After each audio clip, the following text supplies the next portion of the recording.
Hello, I'm Amy. Welcome to the Museum of the History of Science. Instruments from some of the most important scientific breakthroughs of the modern era are here.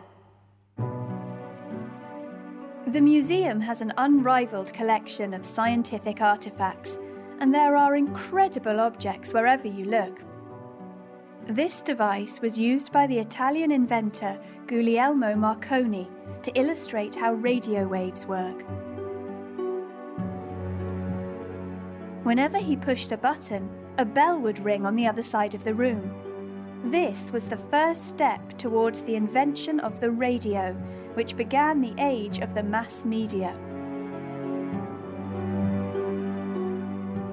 Biologists in the 1930s and 40s used this apparatus to develop and test the revolutionary drug penicillin. It was wartime, so they had to be innovative and even improvised with biscuit tins. But despite the lack of proper equipment, this research led to the large-scale production of the world's first antibiotic. Since then, the drug has saved millions of lives. But neither this penicillin apparatus nor Marconi's radio wave device is the most popular item on display in the museum. The museum's most celebrated artifact is this small blackboard.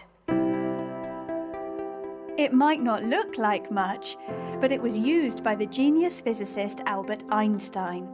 He visited Oxford in 1931 and explained his theories on the age and size of the universe using this very blackboard. You can still read his equations today, if you can understand them. The Museum of the History of Science is home to one of the largest collections of scientific instruments in the world.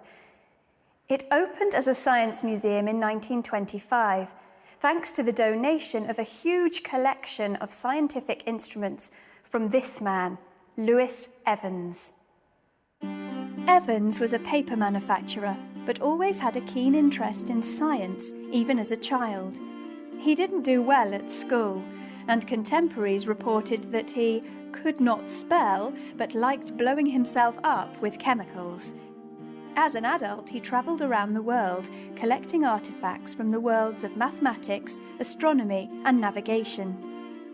He was particularly famous for his outstanding collection of astrolabes. These are historical instruments that predict the positions of the sun, moon, and stars. They were used by philosophers, navigators, and astronomers for centuries. They were a central tool of science in ancient Greece and Rome, and had a huge influence on the Islamic Golden Age and the European Renaissance. Evans also collected sundials, ancient devices for telling the time, and quadrants, instruments used for measuring angles. Today, Evans's items are still central to the museum's exhibition, but over the last 90 years, the collection has grown. These two beautiful 18th century globes, for example, one showing a map of the world, the other showing a map of the stars, used to sit in the library of Oxford University's All Souls College.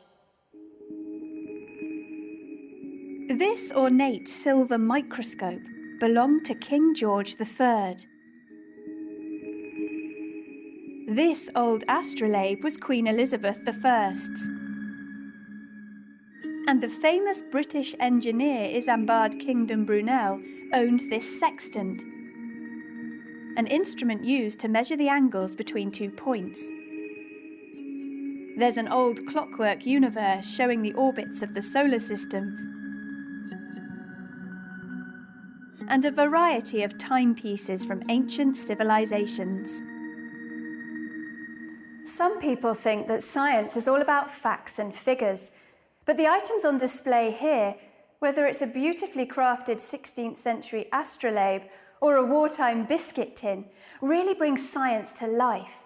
It's a wonderful combination of science and history, and thanks to the passion of people like Louis Evans, visitors can enjoy these fascinating objects for generations to come.